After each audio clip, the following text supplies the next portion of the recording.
Mark సువార్త 3వ అధ్యాయం 35వ వచనము. దేవుని చిత్తము చొప్పున జరిగించువాడే నా సహోదరుడును సహోదరియు తల్లియునని చెప్పాను. దేవుడు ఆజ్ఞాపించాడు సమూయేలుకు. ఏమని? నీ యజమాని ఇంటికి శిక్ష నేను విధించబోతున్నా. ఆ శిక్షకు ప్రతిఫలంగా నైవేద్యం అర్పించినా బలి అర్పించినా దానికి పరిహారం దొరకదు. ఇది నీ యజమానికి చెప్పాలి. ఆమేన్. చిత్తం ప్రభువా అన్నాడు సమూయేలు. దేవుడు వెళ్ళిపోయాడు. ఉదయమైంది. యజమాని లేచాడు. సమూయేలు పిలిచాడు. సమూయేలు, దేవుడు నిన్ను పిలిచాడు కదా రాత్రి, ఏం మాట్లాడాడో నాకు నువ్వు దాచిపెట్టకుండా చెప్పాలి అన్నాడు. యజమానికి ఏమని చెప్పాలి? నీ ఇంటికి దేవుడు శిక్ష వేయబోతున్నాడని చెప్పాలి. ఇది శుభవార్తనా చెడ్డవార్తనా? కొంచెం భయంతో చెప్పాల్సిందే కదా, కొంచెం కష్టమే కదా యజమానితో చెప్పడం. నీ భర్త గురించి దేవుడు చెప్తాడు, రేపు యాక్సిడెంట్ కాబోతుంది నీ భర్తకని. ఉదయాన్నే లేచి చెప్పడానికి కొంచెమైనా జంకుతాం కదా మనం. రేపు నీ కాళ్ళు ఇరగబోతున్నాయి, రేపు నువ్వు చచ్చిపోతున్నావు అని చెప్తాదే భార్య. పేరుతాడు ఒకేటు చెంప మీద. నా కాళ్ళు ఇరుగుతాయి, నేను ఎంత మాట్లాడుతున్నావు? యజమానికి ఇప్పుడు కిందన్న దాసుడు పనివాడు చెప్పాలి, నీ ఇంటికి శిక్ష రాబోతుంది. సమూయేలు ఒక ప్రవక్తగా దేవుడు నియమించుకున్నాడు. సమూయేలు పట్ల దేవుడి చిత్తం అది. తన యజమానికి ఉన్నది ఉన్నట్టుగా ఇప్పుడు చెప్పాలి. చెప్పకపోతే దేవుడి చిత్తం చేసినట్లు అవుతుందా సమూయేలు? No, never. కానే కాదు. సమూయేలు ఖచ్చితంగా తన యజమానికి దేవుడు ఏదైతే చెప్పాడో భయపడకుండా తన యజమానికి చెప్పేశాడు. ప్రైజ్ ది లార్డ్, హల్లెలూయా. అలా చెప్పాడు కాబట్టి సమూయేలు ఎవరి చిత్తం చేశాడు? ఎవరి చిత్తం జరిగించాడు? అందుకే ఇజ్రాయెల్లో గొప్ప ప్రవక్తగా తీర్చిదిద్దబడ్డాడు. ఒకవేళ దేవుడు ఇంత చెప్పాడే, నేను మా యజమాని దగ్గర కనుక చెబితే ఆయన మందిరంలో నన్ను ఉండిస్తాడో లేదో, చంపేస్తాడేమో, మళ్ళీ నన్ను ఇంటికి పంపిస్తాడేమో, వద్దులే ఏదేమన్నా కానీ చెప్పకూడదు అని ఒకవేళ గనక తాను మనసులోనే పెట్టి దాచిపెట్టుకొని ఉంటే సమూయేలు దేవుని చిత్తం జరిగించిన వాడవుతాడా? కాడు. దేవుని చిత్తాన్ని జరిగించకపోయి ఉంటే సమూయేలు ఇశ్రాయేలు దేశంలో ఆ ప్రజలందరికీ అంత గొప్ప ప్రవక్తగా స్థిరపరచబడేవాడా?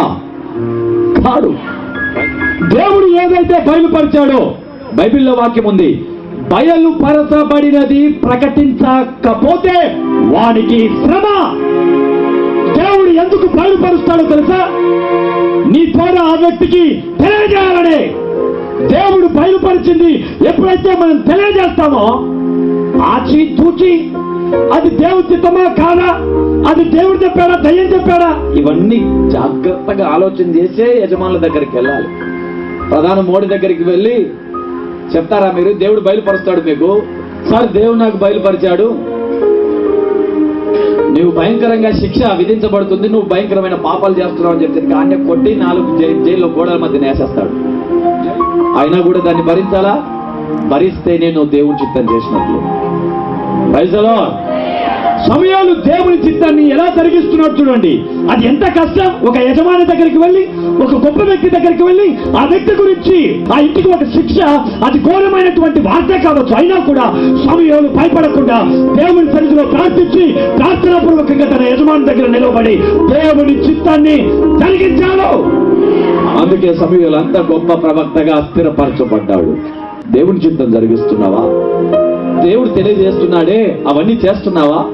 సమూయేలుతో సమూయేలు ఈ పని నువ్వు చేయి, ఇది నా చిత్తం అని దేవుడు సమూయేలుతో మాట్లాడినట్లు ఈ రోజు దేవుడు నీ జీవితంలో రాత్రి కలలో దేవుడి సేవకుల్లో వాక్యం ద్వారా ఎన్నోసార్లు మాట్లాడుతున్నాడు. తెల్లవారుజామునే లేచి ప్రార్థించమని, అబద్ధాలు ఆడొద్దని, సినిమాలు చూడొద్దని, వ్యభిచారం చేయొద్దని, తాగొద్దని, అబద్ధాలు ఆడి నీ జీవితాన్ని పాడు చేసుకోవద్దని ఎన్నోసార్లు దేవుడు నొక్కి వక్కారించి నిన్ను దేవుడు ఎన్నోసార్లు కట్టిస్తున్నా ఆ కట్టింపుకు లోబడుతున్నావా? దేవుడు చెబుతున్న మాట వింటున్నావా?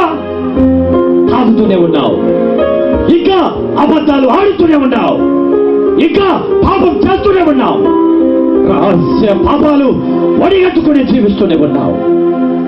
దేవుని చిత్తం దేవుడు నీకు తెలియజేస్తూనే ఉన్నాడు.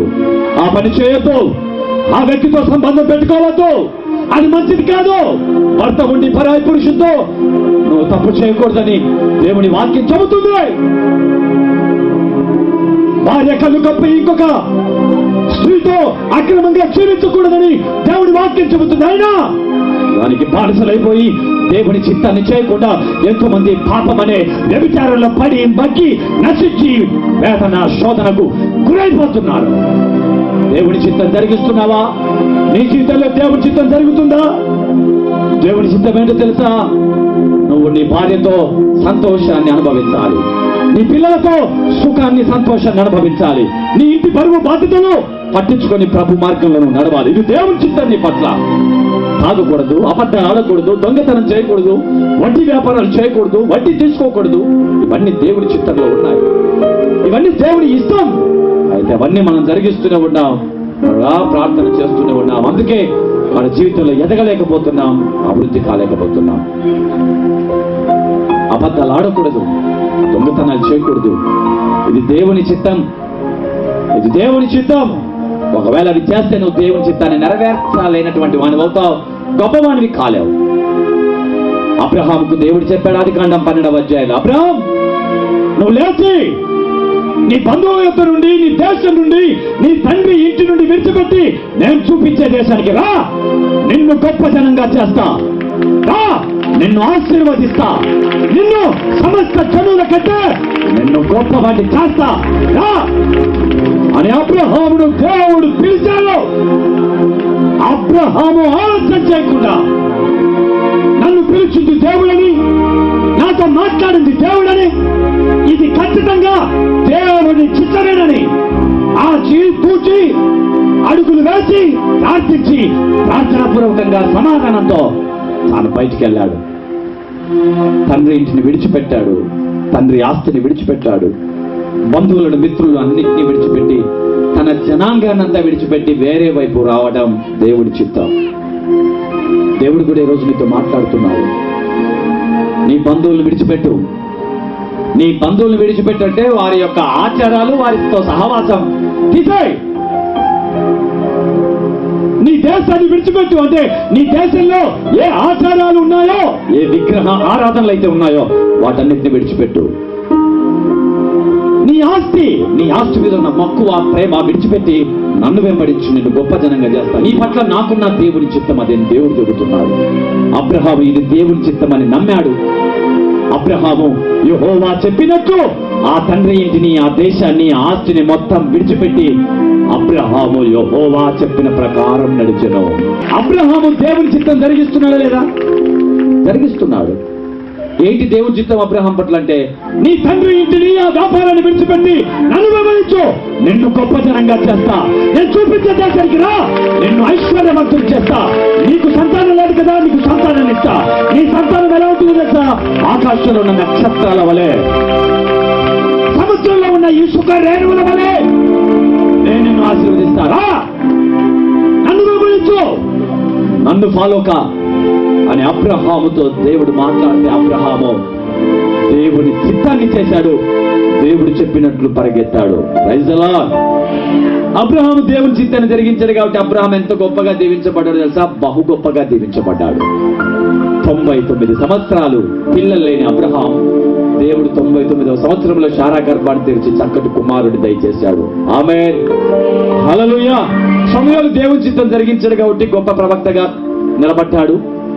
అబ్రహాము ఒంటరివాడిగా నిలవబడి దేవుని చిత్తాన్ని జరిగించాడు కాబట్టి అబ్రహాము బహు గొప్పగా ఆశీర్వదించబడ్డాడు. ఆమె కొడుకు పుట్టాడు. కొడుకు పుట్టిన తర్వాత అబ్రహాం ఇక కొడుకు మోజులో పడ్డాడు. ఎవరి మోజులో? పిల్లలు లేనప్పుడు దేవుడా దేవుడా దేవుడా స్తోత్రం స్తోత్రం స్తోత్రం అని గట్టిగా ప్రార్థన చేస్తాం.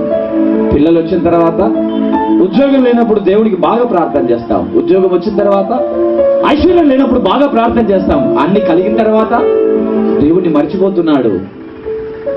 అబ్రహాం వలె నువ్వు కూడా దేవుణ్ణి మర్చిపోతున్నావా? ఈరోజు ఉద్యోగం లేక బాధపడుతున్నా నీవు ఈరోజు దేవుణ్ణి ఆరాధిస్తూ ఆరాధిస్తూ ఉద్యోగం వచ్చిన తర్వాత దేవుణ్ణి మర్చిపోయావా? దేవుడు నీతోనే మాట్లాడుతున్నాడు. అబ్రహాము ప్రభువా స్తోత్రమని వేయాల్సిన అబ్రహాం, ఇస్సాక్ ఎక్కడున్నావు, రానంటే ఇస్సాకు పరిగెత్తుకుంటూ తన తండ్రి దగ్గరికి వచ్చేవాడు. తన తండ్రి దేవుణ్ణి మర్చిపోయాడు. అది చూసిన దేవుడు అబ్రహాముకు ప్రత్యక్షమయ్యాడు. ఆదికాండం 23వ అధ్యాయంలో అబ్రహాముకు దేవుడు ప్రత్యక్షమయ్యాడు. సమూయేలుకి ఏ దేవుడైతే ప్రత్యక్షమై మాట్లాడాడో ఆ దేవుడే అబ్రహాముకు ప్రత్యక్షమై అబ్రహాం అని దేవుడు పిలిచిన వెంటనే అబ్రహాం ఏమన్నాడు తెలుసా? చిత్తం ప్రభువా. Praise the lord. చిత్తం ప్రభు అంటే ఇష్టం, నీ ఇష్టం ప్రభు చేస్తా, ఆజ్ఞయిమ్ము. నువ్వు ఏ పని అయితే ఎందుకోసమైతే నన్ను పిలుస్తున్నావో ఆ పని నేను చేస్తా, ఆజ్ఞయిమ్మని అబ్రహాం అంటే, అబ్రహాంతో దేవుడు చెప్తున్నాడు, నువ్వు ప్రేమించుచున్నా నీకు ఒక్కడై ఉన్న ఆ కుమారుణ్ణి నేను చూపించే మోరియా పర్వతానికి తీసుకుని వెళ్ళి నాకు బలి ఇవ్వాలి. నీ కుమారులు నాకు బలి కావాలి, నీ కుమారులు నాకు కావాలి. నీకొక్కగానొక కుమారుడున్నాడే, నువ్వు నాకంటే ఎక్కువగా ప్రేమిస్తున్నావే. ఆ ఒక్కగానొక కుమారుడైన ఇస్సాకు నాకు దేవుని పర్వతమైన హోరేబు పర్వతానికి, ఆ మోరియా పర్వతానికి వెళ్ళి అక్కడ నీ కొడుకును నాకు బలి ఇవ్వాలని దేవుడు అడిగాడు. అబ్రహాం ఏమన్నాడు? ఏంటి ప్రభువా, లేక లేక ఇచ్చినట్టే మళ్ళీ అడుగుతున్నావా? నువ్వు దేవుడివేనా? దేవుడు ఇచ్చి మరలా వెనక్కి తీసుకుంటాడా? ఇది నీకు న్యాయమేనా? దేవుని దగ్గర వాదించాడు అబ్రహాం. నో, ఏమన్నా తెలుసా? చిత్తం ప్రభువా అన్నాడు. హల్లెలూయా. అబ్రహాము దేవుని దగ్గర వాదించలేదు, చిత్తం ప్రభువా అన్నాడు. ఈరోజు మీరు చిత్తం అంటున్నారా? చిత్తం అంటారా? నువ్వు ఏదైతే ప్రేమిస్తున్నావో, ఏ అక్రమాన్ని, ఏ తప్పును, ఏ వ్యభిచారాన్ని, ఏ కామక్రోధాన్ని, దేన్నైతే దేవుని కంటే ఎక్కువగా ప్రేమిస్తున్నావో అది ఈరోజు యెహోవా యెరే పవిత్ర బలిపీఠం మీద అర్పించాలి. ఇది దేవుడి చిత్తం, ఇది దేవుడి ఉద్దేశం. ఏ తాగుడైతే ప్రేమిస్తున్నావో, ఏ వ్యభిచారాన్నైతే ప్రేమిస్తున్నావో, ఏ అక్రమాన్నైతే ప్రేమిస్తున్నావో అది ఈరోజు యెహోవా యెరే బలిపీఠం మీద అర్పించాలి. ఇది దేవుడు నీతో మాట్లాడుతున్నాడు. ఇది దేవుని చిత్తం. ఈరోజు నీ భర్త ఇక్కడ సేవ చేయాలి, ఇది దేవుని చిత్తం పాటిస్తావా? చిత్తం ప్రభువా అని దేవునికి ఆజ్ఞ ఇమ్మని ఆ ఆజ్ఞకు లోబడతావా? ఆమేన్. హల్లెలూయా. నా కొడుకును ఒక మంచి సేవకుని చేస్తా, ఈ రోజు నా కొడుకును దేవుని సేవకు అర్పిస్తానుకున్న వాళ్ళు ఉన్నారు ఎవరైనా? ఒక గొప్ప దైవజనుడు లేవాలి అని అనుకున్న వాళ్ళు ఎవరైనా దేవుని సేవకుని కుమారుని అర్పించాలనుకుంటే ఇది యెహోవా వాక్కు. అబ్రహామును పిలిచిన దేవుడు, అబ్రహాముకు దేవుడు ప్రత్యక్షమై నీకొక్కగానొక కుమారుని నాకి అని అడిగిన దేవుడు ఈరోజు యెహోవా యెరే పర్వతంలో మీ కుమారులు నాకు కావాలని దేవుడు అడుగుతున్నాడు. నీ కుమారుడు నాకు కావాలి. అబ్రహామును దేవుడు అడిగాడు, నీ కుమారుడు నాకు బలి కావాలి. అబ్రహాముకి ఎంత కష్టమో తెలుసా? ఒక్కగానొక కుమారుడిని దేవుడు బలి అడిగితే ఏం ఆలస్యం చేయాలి, తెల్లవారగానే లేచాడు, పని వాళ్ళని ఇద్దరు పిలిచాడు, గాడిదకు గంతలు కట్టాడు, పని వాళ్ళను తీసుకున్నాడు, పని వాళ్ళకు గంతలు కట్టాడు, అడ్రస్ తెలియకుండా ఇంటి దగ్గర భార్యకు చెప్పకుండా కొడుకుని తీసుకున్నాడు, కత్తి, నిప్పు, కట్టెలు అన్ని తీసుకొని దేవుడు చెప్పిన పర్వతానికి ప్రయాణమయ్యాడు. మార్గ మధ్యంలో అబ్రహాం ఎంత ఏడ్చాడో, నాకొక్కగానొక కుమారుడు, నాకొక్కగానొక కుమారుడు ఇక కొద్ది నిమిషాల్లో చనిపోబోతున్నాడు. నా కొడుకును దేవునికి అర్పిస్తున్నాను, ఈ ఒక్కడిని దేవునికి ఇస్తే దేవుడు నాకు మళ్ళీ ఇస్తాడులే, నాకు లేకపోయినా పర్వాలేదు, దేవుడి చిత్తం జరగాలి. తన ముద్దుల కుమారుని కళ్ళలో నీళ్లు దింపుకుంటూ ముందర గాడిద మీద కూర్చోబెట్టుకొని తాను కూర్చొని ముద్దు పెట్టుకుంటూ ఆ కుమారుని బుజ్జగించుకుంటూ ఇక కొద్ది నిమిషాల్లో కుమారుడు చచ్చిపోతున్నాడు, బలి కాబోతున్నాడు. ఏడ్చుకుంటూ వేదనతో ఆ దిగులును, ఆ వేదనను ఎవరికి చెప్పుకోలేక దిగమింగుకుంటూ తన ప్రేమను చంపుకుంటూ నీ శరీరంలో ఏ ప్రేమ, ఏ కోరికలు, ఏ ఇచ్ఛలు అయితే పుడుతున్నాయో ఈరోజు దేవుని చిత్తం చేయాలంటే వాటిని చంపాయి. అనగదొక్కు. నీ శరీరంలో లేస్తున్న ఆ కోరికలను దేవుడి కోసం అనగాయి, అనుకుంటూ అణిచిగాయి. ఎందుకు నీ శరీరంలో కోరికలు అణిచివేస్తున్నావని ఎవరైనంటే దేవుని చిత్తం కోసం, దేవుని చిత్తాన్ని నెరవేర్చడం కోసం నీ శరీరంలో ఉన్న కోరికల్లో అణిచేసుకో. తిడతారు, కోపం వస్తుంది, అణిచేసుకో. వాళ్ళు తిడుతున్నారని నువ్వు తిట్టలేవా? తిట్టొచ్చు, కానీ నువ్వు తిట్టడం దేవుని చిత్తం కాదు. నీ శరీరంలో ఏ ఇచ్చలు కోరిక అయితే పడుతున్నాయో అది చంపాయి. అబ్రహాము ఆ ప్రయాణంలో ఎలా తన కుమారుడి మీద ఉన్న ప్రేమను చంపేసుకుంటున్నాడో ఈరోజు నీ శరీరంలో ఏ కోరికలు అయితే పుడుతున్నాయో వాటిని చంపేసుకుని నువ్వు ప్రయాణం చేయడమే దేవుని చిత్తం. వారే దేవుని కుమారులు, వారే దేవుని తల్లి, దేవుని సహోదరుడు, దేవుని స్నేహితుడు. అందుకే అబ్రహాము అన్నాడు, అబ్రహాం నువ్వు నా స్నేహితుడవు. దేవునికి స్తోత్రం కలుగును గాక. అబ్రహాం ఎవరంట? దేవునికి స్నేహితుడు. ఎలా అయ్యాడు తెలుసా? అబ్రహాం దేవుని చిత్తాన్ని నెరవేర్చాడు కాబట్టి స్నేహితుడయ్యాడు. ఈరోజు దేవుని చిత్తం కోసం నువ్వు ఏం కాదనుకుంటున్నావు? దేవుని చిత్తాన్ని ఏం నెరవేరుస్తున్నావు? సీరియల్ చూడొద్దని చెబుతున్నాడు, చూస్తూనే ఉన్నావు. అక్రమమైన వ్యాపారాలు చేయొద్దంటున్నాడు, చేస్తూనే ఉన్నావు. అబద్ధాలు ఆడొద్దంటున్నాడు, ఆడుతూనే ఉన్నావు. వ్యభిచారం, తాగొద్దు, చేయొద్దంటున్నాడు, చేస్తూనే ఉన్నాం. మనం దేవుని చిత్తం చేసిన వాళ్ళం ఎలా అవుతాం? దేవుని చిత్తం జరిగించిన వాడే నా తల్లి, నా సహోదరుడు, నా మిత్రుడు, నా వారసుడు, నా రాజ్యానికి వారసుడు దేవుడు బైబిల్లో రాశాడు. దేవుని చిత్తం చేయకపోతే మనకు దేవుని రాజ్యం లేదు. చనిపోయిన తర్వాత మన ఆత్మ ఆయనతో పాటు నిత్యం జీవించదు. ఈ భూమి మీద మనం దేవుని చిత్తం ఎందుకు చేయాలంటే ఆయన వారసులం కావడం కోసం. ఆయన వారసులం అవుతే ఆయన రాజ్యంలో ఆయనతో పాటు మనం కూడా యుగ యుగాల తరతరాలు ఎండ, ఆకలి, తప్పిక లేని ఆ పరమ రాజ్యంలో, ఆ పరలోక రాజ్యం కావాలంటే, దేవునితో పాటు జీవించాలంటే ఖచ్చితంగా దేవుడి చిత్తాన్ని మనం జరిగించాలి. హల్లెలూయా.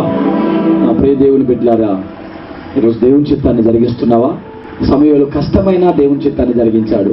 అబ్రహాముకు ఎంత కష్టమో తెలుసా? తన కొడుకును బలి ఇవ్వడం, తన కొడుకును కత్తి తీసుకొని నరకాలి, కాసేపు ఉంటే చచ్చిపోతాడు. అటువంటి టైంలో తన ప్రేమను ఆపేతనాన్ని చంపేసుకొని బలిపీఠం మీద కట్టెలు పేర్చి కుమారుణ్ణి పండబెట్టి కత్తి తీసుకొని ఇక చేయి చాపి నరకబోతున్నాడు. ఆగాడా? ఏడ్చాడు, కానీ చంపుకున్నాడు కోరికను. తన కొడుకు మీద ఉన్న ప్రేమను చంపుకున్నాడు, కానీ దేవుని చిత్తాన్ని జరిగించకుండా ఆగాడా? ఆగలేదు. దేవుని చిత్తాన్ని జరిగించాడని నువ్వు కూడా ఈరోజు దేవుని చిత్తం జరిగించాలి. దేవుని చిత్తం ఏంటో తెలుసా? నువ్వు పరిశుద్ధంగా, పవిత్రంగా బ్రతకాలి. నువ్వు ఆయన వారసునివి కావాలి. నువ్వు చనిపోయిన తర్వాత నీ ఆత్మ అగ్నిగుండంలో పడకూడదనే ఆయన చిత్తం నీ మీద ప్రణాళిక కలిగి ఉన్నాడు. నువ్వు శపించబడకూడదు. దేవుడి బిడ్డలారా, తొందరపాటు ఆలోచనలు, తొందరపాటు నిర్ణయాలు తీసుకొని దేవుని చిత్తం ఏంటో, దేవుని చిత్తం ఏది కాదో తెలుసుకోకుండా ఇలా నిర్ణయాలు తీసుకుంటే మీరు ఖచ్చితంగా శోధనలో, శ్రమలు పడిపోతారు. దేవుని చిత్తం ఏంటో తెలుసా? నువ్వు ఏదైతే ఇష్టపడుతున్నావో దానికి ఆపోజిట్ దేవుని చిత్తం. ఏదైతే చేయాలనుకుంటున్నావో దానికి ఆపోజిట్ దేవుని చిత్తం. మన ఇష్టం కానిదే దేవుని చిత్తం. మనం ఇష్టపడుతున్నది ఈ లోక సంబంధంగా మనం ఇష్టపడుతూ ఉంటాం, దానికి ఆపోజిట్ దేవుని చిత్తం. మన ఇష్టానికి దేవుని చిత్తానికి చాలా తేడా. ఆయన అన్నాడు కదా, మీ తలంపుల వంటివి కాదు నా తలంపులు, మీ ఆలోచనల వంటివి కాదు నా ఆలోచనలు దేవుడు చెప్పాడు కదా. కాబట్టి మన తలంపుతో ఒక తలంపు తలుస్తున్నామంటే దానికి ఆపోజిటే దేవుడి చిత్తం. దాన్ని తెలుసుకొని ప్రభు సన్నిధిలో ప్రార్థించి, సమయంతో ఎన్నిసార్లు మాట్లాడు దేవుడు? ఒక్కసారా, 2 సార్లా, 3 సార్లా, 4 సార్లు మాట్లాడాడు. నీకెందుకు మాట్లాడు? దేవుని చిత్తంలో ఉన్నప్పుడు దేవుడు నిన్ను ఎన్నోసార్లు మాట్లాడతాడు. ఆయన చిత్త ప్రకారం నడిపిస్తాడు. సమాధానపరుస్తాడు. Praise the lord. అందరితో కూడా దేవుడు తన చిత్తాన్ని జరిగించాడు, వారితో దేవుడి చిత్తాన్ని జరిగించాడు. మోషే కూడా దేవుడి చిత్తాన్ని జరిగించాడు కాబట్టి గొప్ప నాయకుడయ్యాడు. సమూయేలు దేవుడి చిత్తాన్ని జరిగించాడు కాబట్టి గొప్ప ప్రవక్త అయ్యాడు. అబ్రహాము దేవుడి చిత్తాన్ని జరిగించాడు కాబట్టి దేవుడికి స్నేహితుడయ్యాడు. యేసు ప్రభు కూడా ఈ లోకానికి వచ్చి దేవుడి చిత్తం జరిగించాడా, జరిగించలేదా? జరిగించాడు. చూద్దామా చివరిగా మత్తయి సువార్త 26వ అధ్యాయం 39వ వచనంలో, కొంత దూరం వెళ్ళి సాగిలపడి, నా తండ్రి సాధ్యమైతే ఈ గిన్నె నా యొద్ద నుండి తొలగిపోను, అయినను నా ఇష్ట ప్రకారం కాదు, నీ చిత్త ప్రకారమే కానిమ్మని ప్రార్థించను. Praise the lord. యేసు ప్రభు వారు గెత్సెమనే తోటలో ప్రార్థిస్తున్నాడు. ఇక కాసేపు ఉంటే యేసు ప్రభు పాపుల చేతికి అప్పగించబడబోతున్నాడు.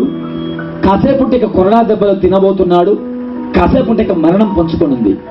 భయంకరమైన శ్రమ యేసు ప్రభుకు ఇప్పుడు కాసేపు ఉంటే ఇక ఉంది. ఆ టైంలో తట్టుకోలేక గెత్సెమనే తోటలో మోకాళ్ళుని దేవుడికి ప్రార్థన చేస్తున్నాడు. తండ్రి, నీ చిత్తమైతే ఈ గిన్నె, ఏ గిన్నె? శ్రమల గిన్నె. ఇప్పుడు నన్ను కొరడాలతో కొడుతున్నారే, ఆ శ్రమల గిన్నె, ఆ శ్రమలను నా ఎదురు నుండి తీసేయి. నేను తట్టుకోలేను, ఆ దెబ్బలు నేను భరించలేను. భయంకరంగా నన్ను కొడతారు, రక్తం చిందించాలి, ప్రాణం అర్పించాలి. అయ్యా, ఈ గిన్నెను నా ఎదురు నుండి తీసేయ అని ప్రార్థించాడు. ప్రార్థించి మళ్ళీ ఏమంటున్నాడు తెలుసా? ఆయనను నా ఇష్టం కాదు దేవా, నీ చిత్తమే జరిగించు. దేవుని చిత్తం ఏంటో తెలుసా? కుమారునిడల దేవుడి చిత్తం. రండి, యెషయా గ్రంథం 53వ అధ్యాయం 10వ వచనం.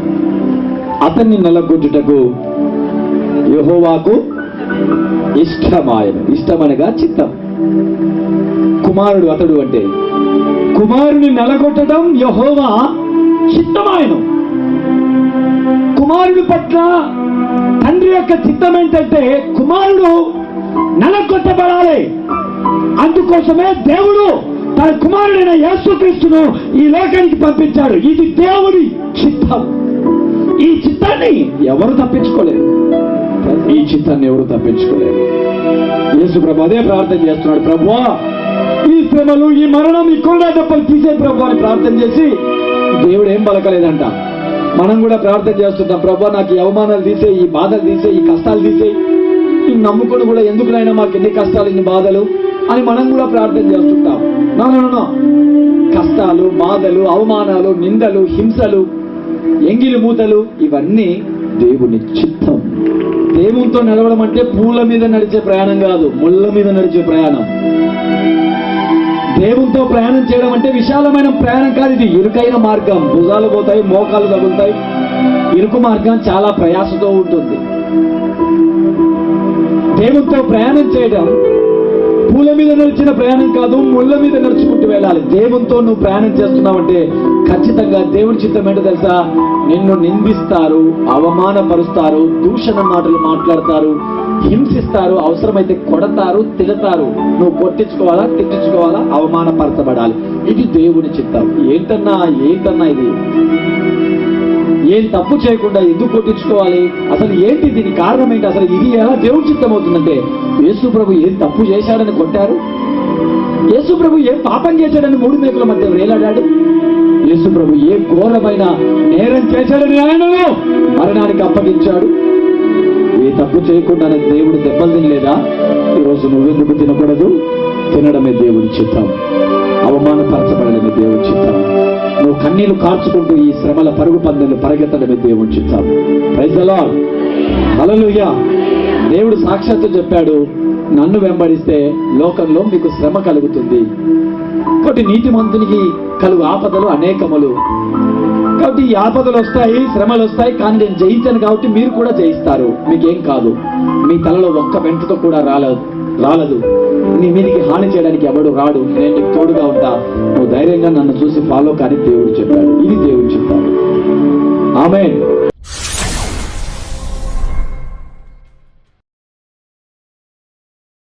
పని చేశారు అట్లాంటి అన్ని పనులు చేశారు బాగా పొందున్నారు. ఎన్ని సంవత్సరాలు అయింది నీకు ఇట్లా బాగలేక?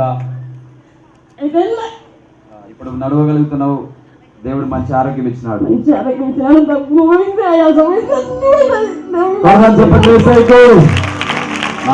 ఇక్కడైనా బాగు చేసే డబ్బు అయాస నుండి సంపూర్తి విడుదల దేవునికి వందనాలు. ఎలా మైలు నాకు చెయ్యి బాగైంది ఫాదర్. ఏమైంది నీ చెయ్యి? చెయ్యి టీచర్ కొట్టుంటే. ఈ బాబు గుర్తున్నాడా మీకు? ఇంతకు ముందు ప్రేయర్ చేశాం ఒకసారి. చెయ్యి లేవలేక ఇబ్బంది పడుతున్నాడు. ఇప్పుడు బాగుందా చెయ్యి? లేదు పైకి చెయ్యి పైకి లేదు. గొడవేసి మహారాజుకే ఆమేన్. మరి కుమారుని దేవుడు స్వస్థపరిచి బాగు చేసినందుకు దేవునికి స్తోత్రాలు. ప్రభువా బిడ్డను బాగు చేసినందుకు వందనాలు. ఆమేన్. కానీ విగ్రహారాధనలో ఎక్కువ ఉండేవాళ్ళం మేము. విగ్రహారాధన చేసేటప్పుడు ఎన్నో సమస్యలు, ఎన్నో బాధలు, కుటుంబ సమస్యలు జరగరానివి ఎన్నో జరిగినాయి మాకు. కానీ యెహోవా ఈరే పవర్ టెంపుల్కి వచ్చినాక నాకు కడుపు నొప్పి ఉండేది. కడుపు నొప్పి 2013లో ఆపరేషన్ చేయకుంటే క్యాన్సర్ వస్తుందని చెప్పిన డాక్టరు. కానీ మందులు తెచ్చుకొని మింగుతూ నేను ఇక్కడ యెహోవా పవర్ టెంపుల్లో బాగా వాక్యం బలపడితే అక్కడ దేవుని నమ్ముకుంటే స్వస్థ కలుగుతానని ఇక్కడికి వచ్చిన తర్వాత ఆపరేషన్ అవసరం లేకుండా అన్నగారి ప్రార్థనతో నాకు నయమైపోయింది. నా కూతురు కూడా నెల కిందట ఆరోగ్యం బాగలేక 10 సంవత్సరాల నుంచి బాగలింది, చనిపోతుందని డాక్టర్ చెప్పినాడు. కానీ ఇక్కడికి వచ్చినాక మందులు అవసరం లేకుండా బాగా అయిపోయింది. కోమాలికి కూడా పోయింది. కానీ కోమాలికి పోయినా మేము హాస్పిటల్కి పోలేదు. ఆ బిడ్డ స్వస్థ పొందింది. మా చిరునామా యెహోవా ఈరే పవర్ మినిస్ట్రీస్, ఆర్టీసీ బస్టాండ్ వెనుక రాణి మహారాణి థియేటర్ ప్రక్కన, నంద్యాల తాలూకా, కర్నూలు జిల్లా, ఆంధ్రప్రదేశ్. మరిన్ని వివరములకై మా phone numbers 9494727722 97043077722. God bless you.